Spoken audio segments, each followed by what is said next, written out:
Hello students, I am Neha Chauhan, your English teacher. Last video में हम पढ़ रहे थे चैप्टर नंबर 8 पाउचर्स, जिसमें हमने रीडिंग कर ली थी। आज हम उसके आगे की रीडिंग करेंगे। ओके, हमने रीडिंग कर ली थी रिमूव द हॉर्न तक। ओके, हम उसके आगे की रीडिंग करेंगे। The rhino cringed in pain. Rhino था वो झटपटा रहा था दर्द से, उसको दर्द हो रहा था ना, जब उसको काट रहा था उसके हॉर्न को, सींग को, तो उसे दर्द हो रहा था। Blood spouted from its snout like a fountain. जब उसको काटा तो उसमें से खून निकला, जैसे कि फव्वारे में से पानी निकलता है, वैसे उसके एकदम से खून की धारा बहने लगी। ठीक है। The man went on hacking. लेकिन वो इतना निर्दयी था आदमी, वो उसने काटना जारी रखा। आफ्टर ए वाइल, कुछ देर बाद, ही स्टॉप्ड, वो रुका, and picked up the horn, और उसने हॉर्न को उठा लिया। Covered with flash and blood. जो उसका हॉर्न था, सींग था, वो पूरा खून में और मांस से था। उस पर जब वो काटा उसको, तो उस पर खून लगा हुआ था, मांस लगा हुआ था।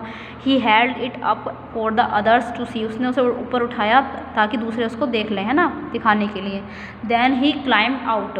फिर वो ऊपर आया। His hands were bloody. उसके हाथ जो थे वो खून में सने हुए थे। On his face was a triumphant fiendish smile. उसके मुंह पे एक क्रूरता भरी, जैसे कि वो जीत जाते हैं तो उसके बाद स्माइल आती है, लेकिन बहुत क्रूर आदमी था वो, उसके मुंह पे क्रूरता भरी स्माइल आई विजय होने के बाद। मतलब वो उसका काम हो गया था, इसलिए। The poacher work was over. Poachers जो थे शिकारी, उनका काम ख़त्म हो गया था।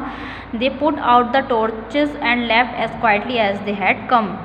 उन्होंने अपनी टॉर्चेस बुझाई और चुपचाप वहाँ से निकल लिए जैसे वो आए थे। चुपचाप आए थे, चुपचाप चले गए वो। The rhino stood in the pit. जो राइनो था वो उसमें गड्ढे में खड़ा रहा। Life ebbing out of its body. मतलब ये मानो कि जैसे ज़िंदगी उसके शरीर से निकल रही थी, मतलब कम हो रहे थे। जब उसका खून बहेगा किसी का भी तो उसको तो मरना ही है ना। By morning it would be dead. और सुबह होते ही वो मर गया था। कौन? राइनो मर गया था। जब वो पूरी रात उसके खून बहता रहा राइनो के मुंह से, तो वो मर गया। Vultures would swoop up down to feed upon its carcass. Vultures जो थे, गिद्ध, वो वहाँ पर उसे खाने के लिए आ रहे थे, उसके मृत शरीर को, राइनो के।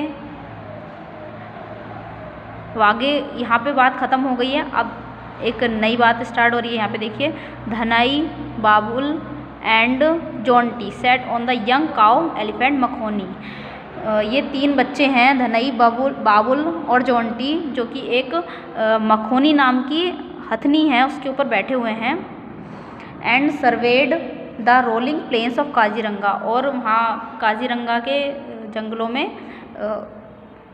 निरीक्षण करने के लिए गए हैं, घूमने के लिए गए हैं मतलब। बिफोर दैम ले unbroken stretches of elephant grass and low shrubs. तो उनके आगे बहुत सारी एलिफेंट ग्रास, यानी ऊंची ऊंची घास जो होती है उसको एलिफेंट ग्रास बोलते हैं, और झाड़ियाँ थी उनके सामने। A few tall trees with large leaves broke the monotony of the landscape. और बड़े छोटे जो लंबे लंबे कुछ पेड़ थे, लंबे लंबे जो ट्री थे, उनकी बड़ी बड़ी पत्तियां थीं, जो कि उस जगह की नीरसता को तोड़ रही थी, यानी अच्छी लग रही थी। 14 years old Dhanai was the oldest of the 3 boys. वो 3 लड़के थे जिनमें से धनई सबसे बड़ा था। ठीक है। His father was a mahout for the Kaziranga tourist department.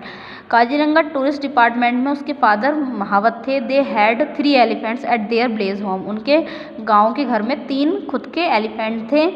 मखोनी was one of them. Makhoni जो थी वो उसमें से एक थी। Dhanai was in charge of her. Dhanai के पास उसका जिम्मेदारी थी मखोनी की। ही वॉज्ड हर। वो उसको नहलाता था, फीडर खिलाता था, टॉक टू हर, उससे बात करता था। And taught her tricks. और उसको नई नई तरीके की बातें सिखाता था। And bond of friendship had grown between the two. और उनके बीच में काफ़ी अच्छी खासी दोस्ती हो गई थी। ठीक है। बाबुल एंड जॉन्टी वर ट्विंस। वो जुड़वा थे। 13 years old थे वो, 13 साल के। They were the son of the village headman, वो ब्लेज के हेडमैन यानी मुखिया के बेटे थे।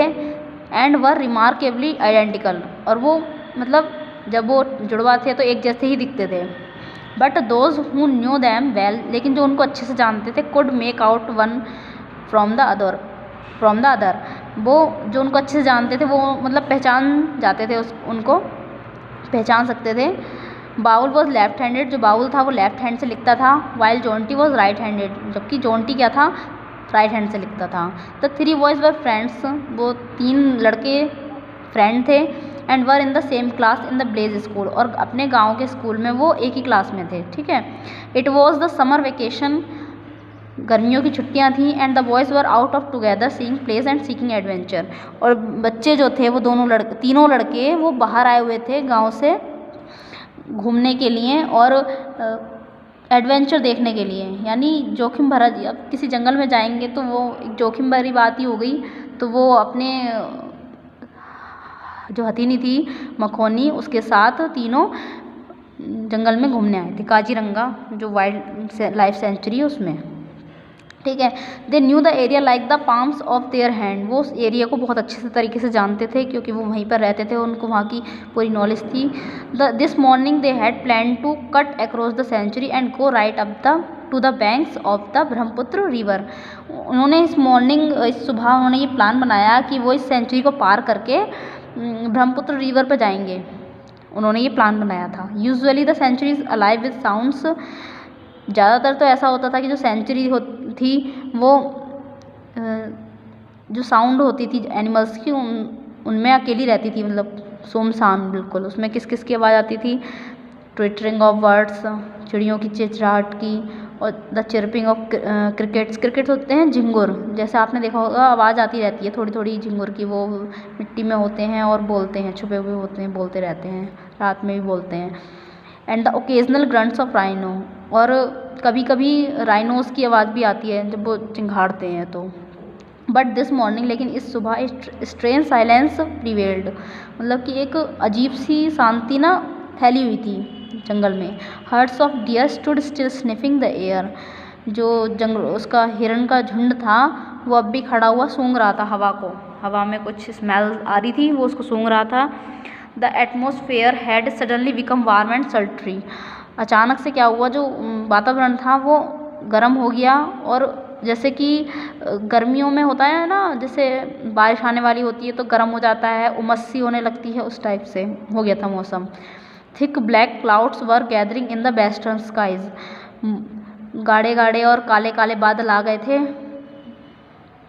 वेस्ट साइड से, यानी पश्चिम से, है ना, पश्चिम के आकाश में काले घने बादल आ गए थे। Look like we are heading for a storm, ऐसा सैड बाउल कहता है कि ऐसा लगता है जैसे कि तूफान आने वाला है। Yes it is going to be a big storm, Jonty affirmed, Jonty ने उसकी बात को की पुष्टि करते हुए कहा कि हाँ कोई बड़ा तूफान आने वाला है। Dhanai urged Makhoni to a stop and looked at the horizon, जो धनई था उसने अपनी हथनी को रोका, ठीक है, और वो देखने लगा, मतलब देखने लगा आगे की कैसा मौसम हो रहा है। Lightning and thunder we had better turn back, जब वो बिजली कड़क रही थी और आवाज़ आ रही थी बिजली के कड़कने की, तो उसने कहा कि बेटर ये रहेगा हम वापस लौट चलें। किसने कहा था? ये धनई ने।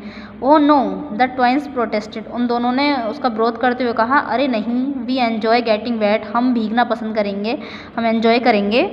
We were going to swim in the river anyway, वैसे भी हम नदी में नहाने के लिए ही तो जा रहे हैं। ये किसने कहा था? जो दो ट्विंस थे उन्होंने बोला था। धनई तो कह रहा था कि हम वापस लौट चलते हैं, लेकिन जो दोनों भाई थे वो ट्विंस थे, जुड़वा भाई, उन्होंने उसको मना कर दिया। ओके, आगे का पढ़ेंगे हम अपनी नेक्स्ट वीडियो में। Okay students, thank you.